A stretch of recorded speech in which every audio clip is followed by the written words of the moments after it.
terms of, I think what made Coach Parker so successful, in all honesty, it's a number of factors. One, I think he was probably way too smart to be a coach. I always said he would have been a great lawyer. He was a hard guy to argue with. And I think that made me a much better coach because I was in here trying to really change the dynamics of a sport. So I think, hockey was coming out of the, smoking cigarettes, beer drinking era, and was trying to move into this sort of more scientific era where people are going to train in the off season.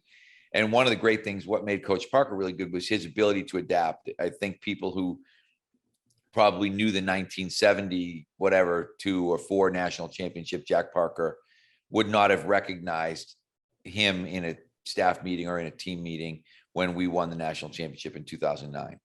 So he was able to win. When you think he won in 3 decades, he won in the 70s, he won in the 90s, he won in the 2000s, he coached till he was 70. He is the single winningest coach, I believe, in one sport at one school in the history of the NCAA. I think he won 790 some odd games. But what makes him so great? I remember people said so. I think it was 796. If I might be a little bit off on my numbers. Right, because I think York and Mason are split between multiple schools, right? Right, exactly. Yeah. And somebody had said, well, you're going to hang around and coach maybe just coach a few more games to get to 800. And he was literally like, who gives a shit? 795, 800, whatever. And other people would have been so caught up on, getting the 800th win, doing all this stuff. He just didn't have that. He didn't have a big ego. It was all, he always talked about, it's not about me.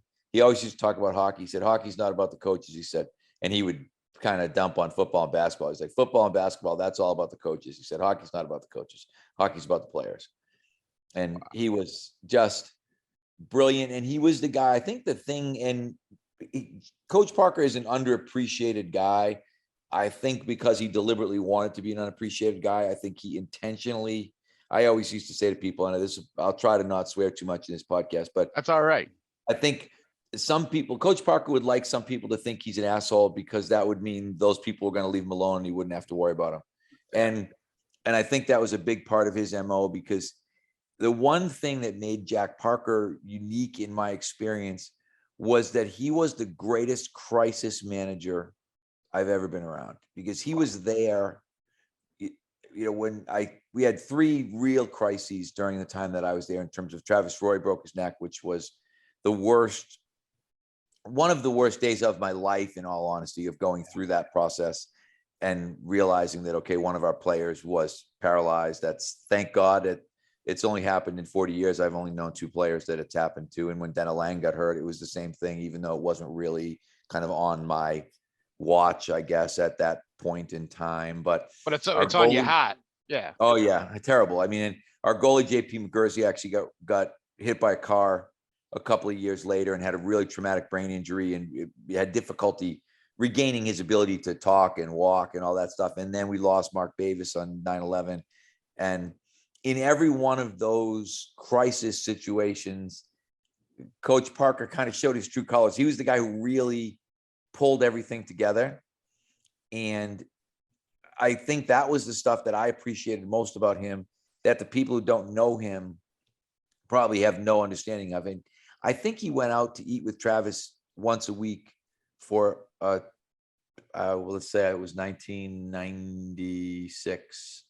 So Travis passed last year. So it was over a 20-year period that he probably went to dinner once a week with Travis.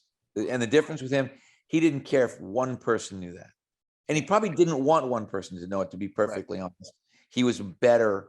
So I guess what made him an amazing coach was that underneath the exterior that he wanted to present to everybody, the guy with the glasses falling off his head, screaming at the referee, was this incredibly intelligent, incredibly caring guy who everybody, and I will tell you this, I don't know one person who calls him Jack who's been at BU I've never referred to him as Jack in my life. I've never looked him in the eye and said, hey, Jack, what about this? Coach Parker. Everybody calls him coach. And pretty much, except for his true peers, his friends that are his age. And these are guys who've gotten their own coaching jobs, guys that are coaching in the NHL. If you saw Mike Sullivan right now and he saw Coach Parker, he'd say, hi, Coach, how you doing? and Sully's 50 something years old and, you know, has Yeah. won a couple Stanley Cups himself. And he probably couldn't spit the word Jack out in front of If he Coach tried. Parker if he wanted to, you know, Yeah. and wouldn't try. He wouldn't even try. That's the No. difference. None of those guys would, you know, John Hines who's coaching, none of these guys would even think about it. If they refer to it's coach or Coach Parker. And I think when you garner that level of respect, that tells you and tells everybody else how you've treated everybody that you've come in contact with. Right. And it seems like when you get that level of respect, it's not only the breadth of your contacts or the breadth of your experience, it's the depth you have with all those individuals too. Oh, unquestionably, yes. I mean, everybody, I think everybody, I always tell him, and I've told Coach Parker this myself, so I'm not afraid to say it on the podcast. He's the most influential person in my life beyond my own parents. I think I've Wow. learned more from being around him than anybody else that I had contact with. He's the reason I mean, I stayed at BU way longer than I should have. And I turned down a whole bunch of professional opportunities that probably would have made me significantly more money than I would have made at BU. But being able to be part of that relationship was an amazing thing. One, the guys, you know, we recruited unbelievable kids. Yeah. And I worked in an amazing environment where my work was appreciated.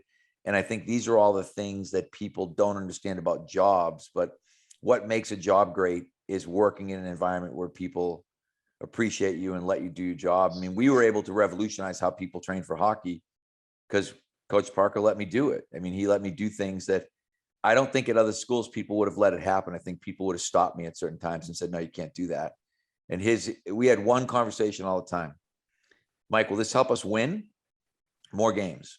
And I'd be like, yep, I firmly believe this will help us win more games.